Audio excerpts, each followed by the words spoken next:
Help Steve and Larson build the best pro wrestling channel on YouTube. Support the Going In Raw Patreon now. Hey friendo, Steve here. Welcome back to Coming Out Raw. I got your raw results right here. I was actually pretty entertained by the show, I'll be honest with you. There was a heavy focus on Ambrose, there was a heavy focus on Kevin Owens, and there was a pretty heavy focus on AJ Styles. What more do you want? There is a pay-per-view quality match on the show between Kevin Owens and AJ Styles. We'll get to that in a second, but we're going to start from the beginning. Probably the weakest segment, I would say, of the entire show. Stephanie came out, delivered a heel promo. Roman came out, stopped her from slapping him, shushed her, and then said something about Triple H because Triple H wasn't in the building. It was boring as hell. The Philly crowd was booing the shit out of Roman, but I think they were maybe messing the audio a little bit to maybe kind of drown it out a bit. I don't know. It felt like the crowd had a very negative reaction towards Roman Reigns. I could be wrong. If anybody was there, let me know. But it's not. It's really not boding well for the main event of WrestleMania. It does feel like they're making that more of a backstory as compared to the Dean Ambrose Brock Lesnar thing. We'll talk about that more tomorrow on Going In Raw, which has a Patreon now. You can check out at patreon.com/Steven Larson if you want to support the cause. You can go ahead and do that. Moving on, the next match was fantastic. It was, as they say, phenomenal. Intercontinental Champion Kevin Owens defeated AJ Styles after an amazing back and forth. At the very end, Jericho comes out because he's feuding with AJ Styles right now. He starts chanting AJ Styles. It gets AJ Styles a bit flustered. Kevin Owens is able to capitalize. And yeah, there you go. Then Kevin Owens delivered a bit of a promo saying, I'm the best, which led to, of course, Sami Zayn, Miz, and Dolph Ziggler all coming out saying, we want a shot at the belt. Kevin Owens says, how about we have a three-way dance for the number one contendership? Later on in the night, I'm going to arrange that with the Authority. So that's coming up. Let's see here. Tag team champion Big E, the New Day, they cut a promo on League of Nations. The League of Nations, they're doing this thing now where they're sort of sarcastically laughing off what the New Day says, and it's annoying the shit out of me because these are all supposed to be prideful men with little sense of humor, and they're not supposed to be sort of the laughing villains. Now, it just goes against character. It really bugs the crap out of me. I really don't like this feud at all because I basically don't like the League of Nations. It's funny because individually, I don't mind the League of Nations. I don't mind Rusev. I don't mind... actually, I like Rusev quite a bit. I don't mind Alberto Del Rio. I don't like Sheamus. But I can... Here's the thing. I don't like Sheamus. I'll just say I don't like Sheamus. I was going to say something like I could see a situation in which I could think of him as a credible heel, but I really can't. It's been tried and it's failed. Let's see here. And Wade Barrett's going to be gone this summer anyway, so it doesn't matter. Anyways, Big E won that one. Let's see here. Big Show came in. Very natural, very like himself. He declared he's going to be in the Andre the Giant Memorial Battle Royal. I agree with Larson. He should win every single year because he is Andre the Giant's son. That's what they claimed in WCW. I have no reason to doubt it. Social Outcast came out, tried to pick a fight with the Big Show. Kane came out and made the save. Big Show hugged him, thanked him. Then Kane gave him a choke slam for his troubles. Let's see here. Chris Jericho and Fandango fought. Didn't even know Fandango was still in the company. I did know that. I've seen him on Superstars. Anyways, AJ Styles came out and started chanting for Chris Jericho. Didn't quite work that time, though. Chris Jericho was able to get the win over Fandango. And during the process of sort of facing off against AJ Styles, he pulled the cameraman and used him as a shield, and the cameraman was laughing the whole time. I thought that was pretty funny. Let's see here. What else happened? Zack Ryder. Okay, so here we go. Kevin Owens went backstage. Stephanie McMahon said, hey, I want to set up a three-way dance for the number one contendership. She said, okay.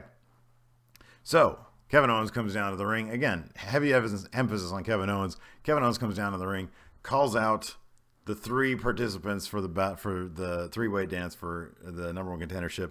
Ended up being Stardust, Zack Ryder, and Sin Cara as sort of a joke to him, saying these guys are going to fight for the belt, not those other guys, because I think he thinks he can beat any of those guys at WrestleMania. I think he probably could.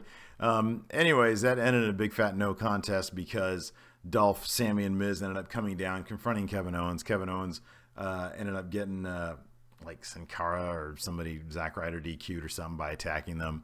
Anyways, long story short, he went backstage. Stephanie said, hey, none of those guys deserve a shot. She said, you know what? They all get a shot now. So now it's going to be like a 7-man fight for the belt. Ladder match, WrestleMania, Kevin Owens, Sin Cara, Zack Ryder, Miz, Dolph Ziggler, Sami Zayn, and who am I missing? Stardust.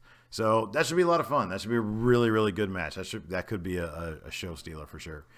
Let's see here. Roman Reigns attacked Triple H in the parking lot. I must have got up during that, but it doesn't sound terribly fascinating. Divas champion Charlotte defeated Natalya. Yeah, that was a really good match. Natalya is a really good wrestler. She's a really good wrestler, and I really want her. I know right now they're focusing on the horsewomen, the 3 of the 4 horsewomen, but Natalya is always there, doing a great job with the actual wrestling. Hopefully she'll get involved in the title picture in a couple months. Let's see here. During that whole thing, Becky Lynch and Sasha Banks were on the headsets on commentary, sort of sparring back and forth. I personally thought Becky Lynch actually comes off as pretty natural at commentary, sort of talking shit. She seemed a bit more free-flowing than Sasha. That was my opinion. Let's see here. Bubba Ray Dudley defeated R-Truth. Goldust tried to come down for the help when the Dudley boys started ganging up on R-Truth.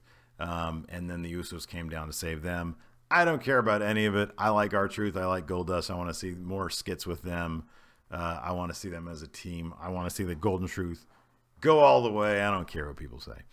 Let's see here. Mr. McMahon then came out and called The Undertaker his bitch. That actually happened.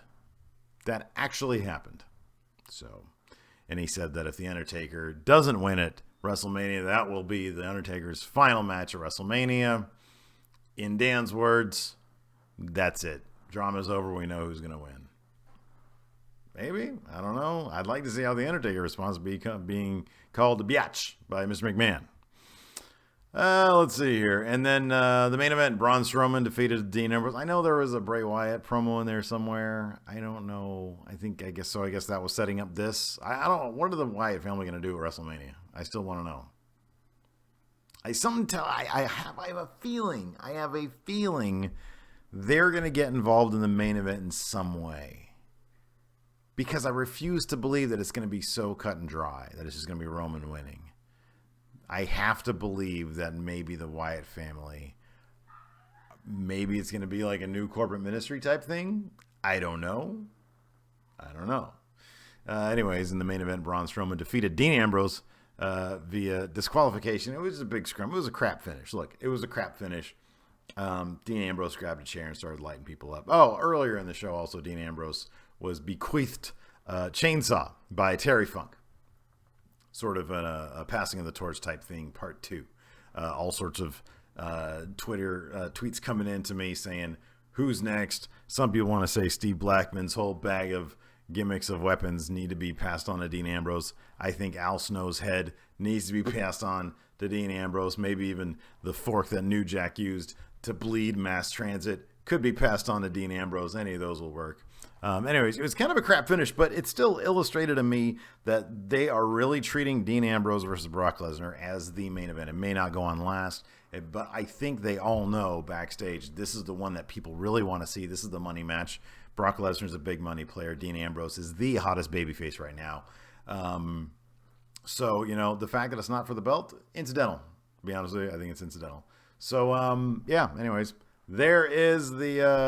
There's your Raw results. Again, be sure to check out Going In Raw tomorrow evening. Me and Larson will be back at it. And, of course, go to the Patreon at patreon.com/Steven Larson. If you've seen any rewards there that you like or you simply want to support the show, please go ahead and kick in. We've been overwhelmed by the support so far. And a big thank you to all you guys for helping out. So I'll talk to you guys later.